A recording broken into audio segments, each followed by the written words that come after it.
Welcome back to Amazing Earth Level 2. This will be the last mission of this level before we go to our review time for the level up. Let's first review our big question for this entire quest, and that is, how do Earth's resources change?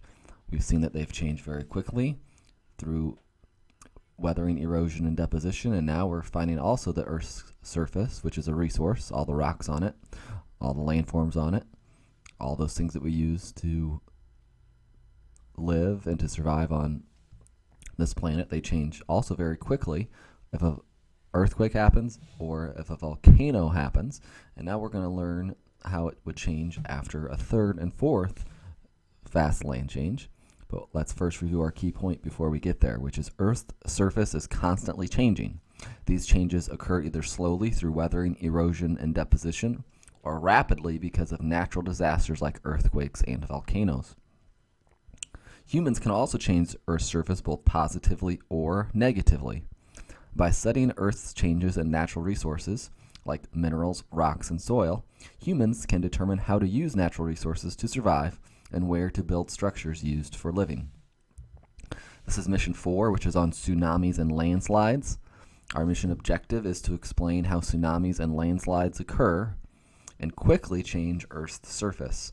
Our challenge questions, which you'll need to be able to answer using a capital letter and period in your answer, is what causes tsunamis, what causes landslides, and how do they each change Earth's surface. So here I'll need at least two sentences. One sentence telling me how tsunamis change Earth's surface and how landslides change Earth's surface. Let's first review earthquakes and volcanoes. While earthquakes and volcanoes can change Earth's surface on their own, definitely, the energy they release can also cause more changes to Earth's surface, such as tsunamis and landslides. So what that is saying is that while for sure volcanoes and earthquakes do enough damage on their own, afterwards they can also create these two other land changes, which are tsunamis and landslides. First, we're going to start by watching this video on tsunamis, and then we will move on in our mission.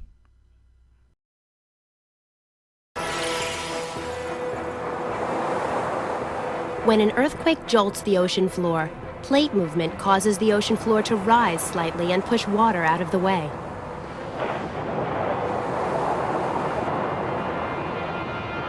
If the earthquake is strong enough, the water displaced by the quake forms large waves called tsunamis.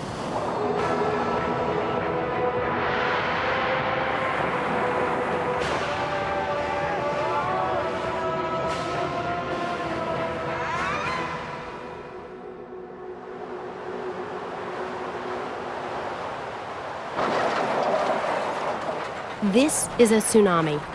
It's one of the most dangerous natural events on Earth. How are such dangerous waves created?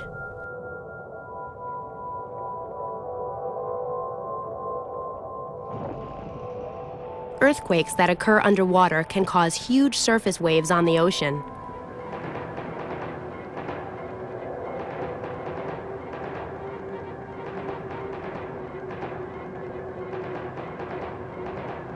In the open ocean, tsunamis barely make a noticeable ripple. But once they reach the shallows, the water that was in the deep ocean now bunches up higher as the bottom of the ocean rises. The water builds up into a giant swell that reaches the land and causes great damage. Tsunamis are a huge wave of water. They usually start because of an underwater eruption or earthquake. Here you can see in our diagram, there's an underwater eruption, and that has caused a huge wave of water to come closer to land. A large landslide, which we'll talk about next, could also start a tsunami, but usually they're because of an underwater eruption or earthquake. Waves start out small and get bigger as they near land. You can see that in the diagram. They start off small, but then as they get closer to land, they get bigger. There, you can see it right there. Watch one more time. Here, starting small, getting closer, and then they get bigger. They appear as either a giant wall of water, which happens last in the diagram, or as a series of high, fast-moving tides that then flood the coast. So they can either happen with one giant wave or with many large waves over a period of time. What damage is caused by tsunamis? Well, the water from a tsunami can reach several miles inland, destroying human and earth structures. Here you see some damage that a tsunami can cause. This is after a tsunami. Look at all that devastation and destruction. We're now going to start by talking about landslides. Again, we're going to watch a very quick video on landslides, and then we'll debrief and talk about it, and it's part of the mission.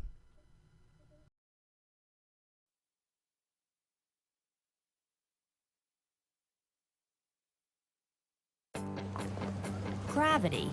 It keeps us grounded, but it's also capable of moving mountains. The force of gravity is an important factor in erosion. Gravity works with running water to pull soil, rock, and anything else downstream. At its most dramatic, it causes mass movement of Earth's material, landslides. In Vista Royale, a community in Southern California, authorities have told residents to evacuate. A landslide could crush their homes any day. There's 100 feet deep of dirt coming down at this house. 100 feet that will cover the house and 30 feet of dirt in an instant. This is not the first time a landslide has occurred here. 2 previous landslides have occurred at this same location, proving just how persistent a force like gravity can be in instigating erosion. Landslides are major geological hazards. They cause billions of dollars of damage in the United States and around the world. Scientists at the U.S. Geological Survey, or USGS, monitor changes in streams and sediment levels to forecast when and where landslides are likely to occur. Proper land use management and engineering practices decrease the likelihood of landslides occurring. When it becomes clear that a landslide will happen, the best advice may be to get out of the way. But gravity doesn't work alone to create landslides. Often, groundwater, intense rainfall, or snowmelt play an important part in loosening soil and creating a slippery slide layer. In Vista Royale, runoff from sprinklers and swimming pools or a leak in a reservoir might have contributed to the community's high landslide risk. This rapid addition of water can destabilize soil.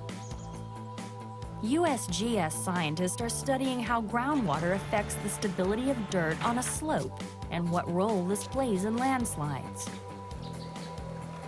The vast majority of landslides are triggered by groundwater pressure, usually in response to rainfall. And so we're just trying to develop a better understanding of exactly how water pressures build up within a slope and how the water pressure evolves during the course of failure and affects the dynamics of the landslide. Landslides are a rapid downhill movement of a large amount of rock and soil. You could think of it as extremely fast erosion. When we talked about erosion last level, we mentioned that erosion usually takes a long time to occur. But landslides, on the other hand, we can consider erosion very, very fast. It happens over the manner of seconds or minutes or even hours. What are some causes of landslide? Well, gravity, just the pressure of gravity over time can cause rock and soil to move very quickly. Earthquakes, volcanoes underneath Earth's surface can also cause landslides. A lot of heavy rain can cause that soil and rock to break apart and eventually roll downhill. And then human activity like mining or construction can also cause landslides. And those are some things that we're actually going to talk about next level. Landslides sometimes are called a mudslide. Landslides and mudslides, pretty much the same thing. What damage is caused by landslides? Well, landslides can destroy roads and structures like a tsunami. It washes away soil and rock, so it's not very good for farming then if we have a lot of landslides. Here you can see a large landslide. We can't get past that road because all that landslide Damage is now on the road, so that's not good. Here you can see it has caused a house to go downhill, and that house is now devastated and can no longer be lived in. How do we predict tsunamis and landslides? Well, scientists can predict tsunamis by monitoring crust movement on the seafloor. So if they notice that a volcano or a earthquake has erupted underneath water, that would be a good predictor for them that a tsunami is likely to happen. And in fact, if you live on the coast where tsunamis are likely to occur, that we have thunderstorm warnings and tornado warnings and blizzard warnings here. But in those locations, they actually have tsunami warnings to let them know that a tsunami is likely to occur because we are noticing some underwater activity. Scientists can predict landslides by studying the past history of landslides in an area. So if there were landslides in the past in a certain spot, there are probably going to be landslides again in that same spot. The energy from earthquakes and volcanoes can cause tsunamis and landslides. They both quickly change Earth's surface by destroying structures such as roads and buildings and moving soil and rock. This is the end of this mission and also the end of this level. If you have any questions, please let me know. Make sure that you've written 4th grade answers to your Got It questions, and I will see you in the review here very shortly. If you have any questions, please let me know.